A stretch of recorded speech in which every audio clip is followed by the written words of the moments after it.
Hoy estamos en un nuevo programa Tangente junto a Fernando Spinner. Fernando, muchas gracias por recibirnos hoy. Si querés, para empezar, contanos un poco sobre vos. ¿Quién sos, qué haces y de dónde venís? Bueno, muy bien, bienvenidos. Mi nombre es Fernando Spinner, soy director de cine, soy también productor independiente, guionista y un poco actor también. Aunque no me considero actor, actué en algunas películas y también en algunas mías. Y bueno, vengo trabajando en el mundo del cine desde hace muchos años. Tuve la suerte de estudiar cine en el Centro Sperimentale di Cinematografia en Roma, que es la escuela que está en Cinecittà, que son los estudios, los famosos estudios donde han filmado grandes directores europeos. Y bueno, esa fue una experiencia que me marcó mucho porque yo llegué a Roma en los principios de los 80, cuando todavía estaba vivo el gran cine italiano y todavía estaban vivos los grandes autores del cine italiano y estaban haciendo películas. Así que fue una experiencia extraordinaria, de una vivencia genial. Trabajé ahí en películas también. Y luego hice una variada serie de cosas en la Argentina, desde películas con Fito Páez, como es Ciudad de Pobres Corazones, sobre el disco de él, una película con Spinetta, dirigí una telenovela llamada Cosecharás tu siembra, dirigí en Canal 13 en el año 92-93 un ciclo que tuvo mucho éxito que se llamó Zona de Riesgo. Hice los primeros capítulos de Poliladron, que fue una especie de revolución de la televisión. Dirigí una serie llamada Bajamar y después, bueno, las películas que hice, La Sonámbula, que tuve la suerte de escribir el guión con Ricardo Piglia y con mi amigo Fabián Bielinski. Una película que incursionaba en el terreno de la fantasía y de la ciencia ficción. Y bueno, una serie de películas más que no me voy a extender ahora para que podamos conversarlas en el devenir de la charla. Me llama la atención un término que utilizaste cuando hablaste del cine italiano. Cuando aún no estaba muerto el cine italiano. ¿El cine se muere? No, el cine nunca va a morir. Lo que pasa es que en Italia hubo dos periodos muy importantes del cine italiano, que fueron en principio el neorrealismo, que fue el cine que los cineastas salieron a hacer en las ruinas de la posguerra, con no actores. Ahí están Vittorio De Sica, que es uno de los grandes directores del neorrealismo, Roberto Rossellini, Pasolini, que tiene además otros periodos dentro de su cinematografía, pero que hizo películas dentro del neorrealismo, como fue Mama Roma, por ejemplo. Y luego existió un movimiento que yo quiero mucho y que muchos de mis profesores pertenecieron a ese movimiento, que fue la comedia a la italiana.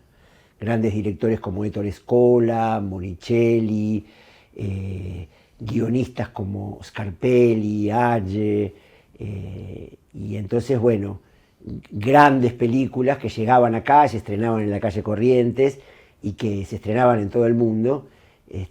Y obviamente, bueno, Fellini, Bertolucci, Antonioni, una gran cantidad de autores que atravesaron varios movimientos, pero que dejaron una huella personal como autores. Así que no es que el cine pueda morir, sino que en esos años 50, 60, 70 y todavía en los 80 continuaba cuando yo estuve ahí, existió un cine en Italia superlativo, y el cine italiano después no mantuvo ese nivel y ese volumen de películas ni ese volumen de autores. Claro. Ahora me gustaría centrarme también un poco en el cine argentino y más que nada en la actualidad del cine. ¿Cómo lo ves vos y qué sentís que está sucediendo con el cine argentino? Bueno, el cine argentino en este momento está viviendo una crisis muy grande, producto de las políticas culturales de este gobierno y de quienes manejan el Instituto Nacional de Cine. Hasta el 2023 el Instituto de Cine fomentaba la producción de unas 200 películas por año. Desde que asumió el nuevo gobierno, no se ha fomentado la producción de ninguna película. Entonces, eso ha generado decenas de miles de puestos de trabajo que se han perdido, muchísima gente que ha sido obligada a dedicarse a otra cosa. Cuando eligieron el cine, se formaron para dedicarse al cine y adquirieron a lo largo de los años la experiencia en una industria de cine independiente que era muy pujante, que además traía dinero a la Argentina, que generaba mucho trabajo indirecto a través de el turismo, el catering, el movimiento que genera una película. Entonces, este es un momento bastante dramático para el cine argentino, de los peores de la historia argentina, y estamos hablando de un cine con una tradición importantísima, con una época de oro, donde las películas argentinas se estrenaban de a cientos y se llenaban las salas, iban millones de personas, y era un mercado que obviamente los Estados Unidos se encargó de destruirlo para ocuparlo ellos, como han hecho con la cinematografía en todo el mundo. Ellos exportan su cultura y tienen un nivel de ingresos extraordinario a través de las películas que exportan. Entonces, bueno, cada película americana se invierten millones de dólares en difusión. Cualquier persona que ande por la calle puede nombrarte actores y directores americanos y no lo puede hacer al respecto del cine argentino. Eso es política de Estado. Los pocos países en el mundo que han podido mantener una paridad en la competencia con el cine de Hollywood son países que tienen leyes que protegen su propio cine, como es el caso de Francia, como es el caso de Corea, entre otros países. En la Argentina existía esa ley de cine, a pesar de que igual para el cine independiente era muy difícil, existía, ahora ya no existe más, y entonces prácticamente es imposible hacer una película sin el apoyo del Instituto Nacional de Cine, que por otro lado no es el Estado que daba dinero al cine, sino que el cine tiene un circuito virtuoso de un dinero que entra por las entradas del cine. Ese dinero que entra con las entradas del cine sigue entrando en el Inca. Lo que no sabemos es a dónde va, porque ya no va al fomento de las películas. Ok. Ahora también pensemos un poco cómo cambió quizás el consumo de cine en los últimos años con la aparición de estas plataformas como Netflix, HBO, Disney Plus, todas las que ya conocemos, y si esto también generó un cambio en la producción de cine, en cómo se piensa el cine para que las personas lo vean, si el consumo también lleva a este cambio. Sin dudas, es como vos decís, existe un cambio de paradigma a través de la existencia de las plataformas. También jugó un rol muy importante la pandemia, que nos aisló y instaló la idea de ver películas en tu casa sin moverte de ahí. Pero la experiencia de ver películas en una sala, con un montón de otras personas con las que compartís el hecho artístico y la posibilidad de, a través de la pantalla, viajar a universos desconocidos, a culturas diferentes, todo contado a través de las miradas personales de personas y no de las corporaciones. Eso es algo que yo creo que ha decaído mucho, pero que nunca va a morir.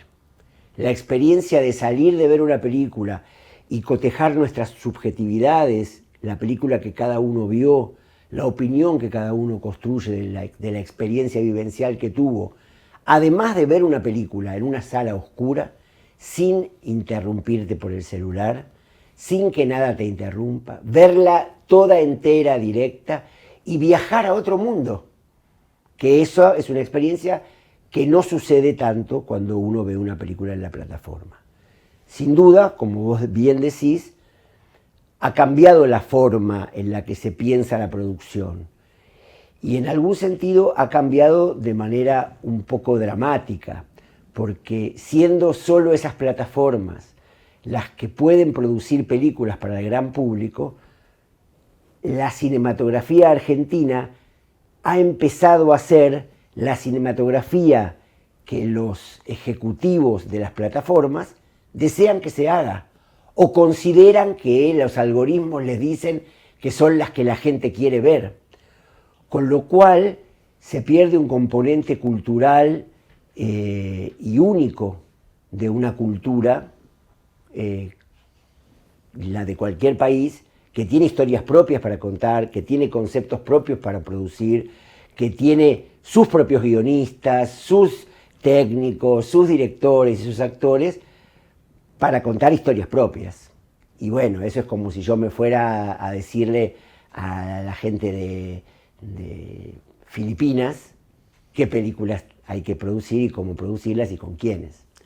Es un poco contracultural en el peor sentido de la palabra, pero bueno, no es algo nuevo, no es algo nuevo. Esto es la continuación de un proceso que yo quiero tener fe y creer que va a tener también una nueva mutación y que en algún momento esas mutaciones van a ir más para el lado de lo espiritual, del pensamiento propio y de lo comunitario, ¿no? Ahora, si te parece, también pasamos a un segmento que tenemos en Tangente, que lo llamamos clase, charla, lo podemos llamar de diferentes maneras, pero es básicamente un espacio en el que vos podés hablar de un tema que prefieras a la cámara. Hoy, ¿sobre qué vas a hablar? Bueno, ya que me lo sugeriste y que está un poco ahí flotando en la conversación, voy a ser breve y voy a decir algo al respecto de la inteligencia artificial. Perfecto, te escuchamos. Voy a hablar desde... tengo un conocimiento sobre la inteligencia artificial que tiene cualquier persona, no soy un experto en el tema, pero creo que hay algo... Y además pertenezco a una generación que escribía los guiones en una máquina de escribir létera, digamos, o sea, no... soy una persona, tengo 67 años, entonces mi opinión va a estar atravesada también por una cuestión generacional. Lo que me pasa en lo personal al respecto de hacer cine con inteligencia artificial es que no entiendo por qué elegiría no hacer algo a hacerlo. Porque con la inteligencia artificial no es hacerlo, es decirle a una inteligencia que lo haga, darle los aspectos de cada una de las cosas que quiero construir. Y en este sentido, lo que quiero subrayar como elemento importante que los seres humanos empezamos a tener riesgo de perder, es lo que creo que es lo más importante de la vida, que es la vivencia. Para mí, cada una de las películas que hice fueron vivencias en vínculo con las personas con las que lo hice, porque el cine es un acto de creación colectiva que se hace en conjunto, en donde el director conduce un proceso, pero sin un grupo que pueden ser 50, 60, 70 personas en el proceso, no se puede hacer. Y entonces ese vínculo y esa vivencia es lo más poderoso que yo me llevo de esa experiencia. No entiendo por qué elegiría no atravesarlo.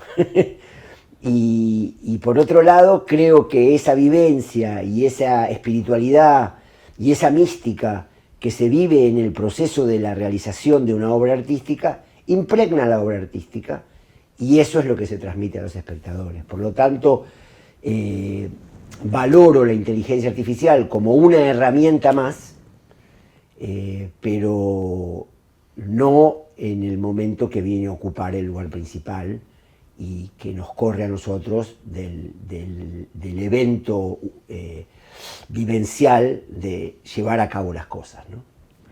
Por lo poco que nos conocemos, creo que hay algo muy del humano, lo espiritual, que está atravesando toda tu obra, quizás. Y me gustaría preguntarte ahí si no crees, o por qué te seguís manteniendo ahí con el cine más artesanal, por así decir. De paso, hacemos ahí un poco de propaganda Wesser. Y y si no sentís cierta presión por parte de la demanda de lo que se requiere. Porque, por ejemplo, nosotros te podríamos estar preguntando top 3 actores argentinos. ¿Qué es lo que vende? ¿Y por qué vos elegís estar en ese lugar del cine? Bueno, en principio porque no me interesa lo que vende. No me parece que el dinero le dé sentido a la vida, y me parece que ese es el gran engaño del capitalismo para con las personas, digamos. O sea, es una fábrica de frustración, porque aún quien ha logrado ganar dinero a lo largo de su vida, eso no le da sentido a la vida. Entiendo que lo que sí le da sentido a la vida es el evento de la expresión artística, los afectos y las vivencias con otras personas, y la pasión por algo que uno haya elegido en la vida. Creo que eso, el capitalismo, genera millones de personas alienadas, porque millones de personas viven haciendo algo con su tiempo que no los apasiona, y eso solo genera alienación. Y sí entiendo que todos necesitamos trabajar para pagar el alquiler de nuestras casas, para comer, pero quiero creer que puede existir una sociedad que estimule a que las personas encontremos lo que nos apasiona y nos dediquemos a eso, y de esa manera podamos ganar el dinero para pagar el alquiler de nuestras casas, y eso como concepto general. Como concepto específico relacionado con el cine, quiero decirte que participé de todo tipo de producciones. Hice películas muy grandes, incluso hice películas incluso con contenido comercial importante, como pudo haber sido Abayay, El hombre sin miedo, que es un western, que es un género muy popular, que además fue la película que representó a la Argentina en los Oscar en el 2011, y fue una producción importante. La Sonámbula también fue una producción importante, y también hice películas más chicas, y bueno, y también trabajé en la televisión como director contratado. O sea, he querido hacer muchas cosas y no tengo ningún temor en revolcarme en el barro. Al contrario, lo considero un valor, porque fue la posibilidad de adquirir el oficio de director, y de tener esas vivencias también en otros contextos. Pero hoy no podría hacer otro tipo de películas que no sean artesanales, por el contexto económico de la Argentina, por la política cultural del gobierno actual y del Inca en este momento, y porque quiero seguir haciendo películas, como sea, porque soy un apasionado de lo que hago, porque disfruto haciéndolo, y quiero seguir haciéndolo, y tengo mucho para decir, para compartir, que no forzosamente son verdades, sino que son puertas que se abren a reflexiones y a universos a los que puedo llevar a la gente, a los espectadores, y que de cualquier manera logran encontrarse con su público en la escala en la que son hechas, que hay un ida y vuelta con el público importante. Esta última película es una película muy pequeña, hecha a lo largo de varios años, un ensayo que mezcla un poco de ficción con un poco de documental. Es una película que ya la han visto 10.000 personas pagando la entrada, en épocas en donde películas de directores que antes llevaban 1 millón de personas ahora llevan este número, y que son hechas para que vaya la gente.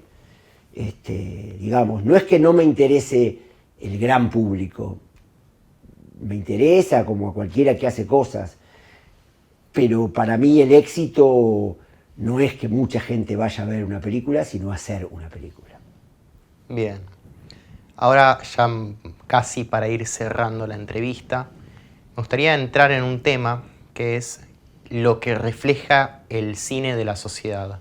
Al principio de la entrevista hablábamos del cine italiano de la posguerra, que mostraba la realidad italiana. Tal cual. Después Estados Unidos mostrando al enemigo en la Guerra Fría con la Unión Soviética, después con Medio Oriente. ¿Qué es para vos lo que refleja hoy por hoy el cine argentino y lo que vos buscás reflejar en tus películas? Bueno, en principio el cine argentino tiene una gran cualidad que es su diversidad, o por lo menos la tenía cuando se producían muchas películas acá, ¿no? Eso quiere decir que hay todo tipo de películas y eso es de una riqueza enorme porque es un cine que ha abordado muchos aspectos diferentes de manera con gran calidad y de manera contundente. Creo que el cine es la pulsión de una sociedad y que por eso nunca va a dejar de existir. Y entonces, en ese sentido, también expresa los hechos muy significativos de una sociedad. Por ejemplo, hace poco falleció Luis Puenzo, director argentino, ganador del primer Oscar que Argentina ganó con la película La Historia Oficial. La Historia Oficial logró transmitir de una manera única, mucho más poderosamente que un noticiero, un hecho trágico que sucedió en la Argentina y que transmitirlo es un modo de aportar a que no vuelva a suceder, que fue el genocidio que generó la dictadura militar, donde 30.000 personas fueron desaparecidas, les robaron sus bienes, les robaron sus hijos. Bueno, los argentinos no teníamos dimensión de lo que había sucedido porque los medios de comunicación fueron cómplices de la dictadura y se dedicaron a ocultar y a transmitir el discurso hegemónico del poder. Luis Puenzo, con esa película, nos hizo saber sobre algo que sucedió a gran escala, que fue el robo de bebés, de una manera contundente. Eso es uno de los grandes valores del cine, y entiendo yo que es el motivo por el cual el gobierno actual ataca al cine, porque no quieren que nadie recuerde ese hecho al que ellos están asociados y que defienden. Entonces, ese hecho y cualquier otro hecho que no los favorezca. Entonces, el cine no solo nos ha permitido hablar de eso, nos ha permitido hablar de un montón de otras cosas, incluidas cuestiones existenciales, cuestiones filosóficas, y entonces, bueno, ese es el poder del cine. Hoy veía un pequeño reel de películas de otro gran director que nos dejó recientemente, que es Adolfo Aristarain, un director de películas policiales, pero que con una película llamada Tiempo de Revancha pudo eludir la censura de la dictadura y decirnos a los argentinos el valor de la ética. Bueno, pucha, una sociedad que se construye con esas expresiones cinematográficas, existe la esperanza de que sea una sociedad que crezca en su saber, en su espiritualidad, en su humanidad. Por eso creo que el cine tiene ese valor, un valor de humanidad fundamental, y por eso creo que nunca va a morir. Bien, me gusta también el cierre circular que le damos a la entrevista, y más que nada para ir a la última pregunta, que es, ¿qué le querés dejar a los tangentes, a las personas que nos están viendo? Bueno, sobre todo, digamos, yo estoy acá siendo el centro de esta charla. Primero que nada, correrme de un lugar de verdad, digamos. Yo digo las cosas que pienso y las cosas que he ido construyendo a lo largo de mi vida y mi experiencia, y es mi mirada y mi opinión, y no pretendo ser poseedor de una verdad para transmitirla. Lo que sí me gustaría transmitir es la posibilidad de escuchar, de reflexionar y entender el valor que tiene en una sociedad la educación y la cultura. Es el principal valor. Una sociedad crece en tanto existe la posibilidad de acceso a la educación y al crecimiento intelectual, y al crecimiento cultural y a que las personas tengan experiencias artísticas. Entonces, por sobre todo, quisiera transmitir eso, la posibilidad de escucharnos y acceder a la reflexión y de poder cambiar, cambiar de opinión, a partir de la experiencia, escuchando a otro, que es algo que me parece que en nuestra sociedad está un poco detenida en defender las ideas y las acciones que cada uno tuvo. Y bueno, admitir que uno pudo haberse equivocado es un gran crecimiento personal, ¿no? Bueno, Fernando, un placer. Gracias. Gracias por la entrevista. Gracias. Y bueno, que estés muy bien. Gracias. Gracias a ustedes.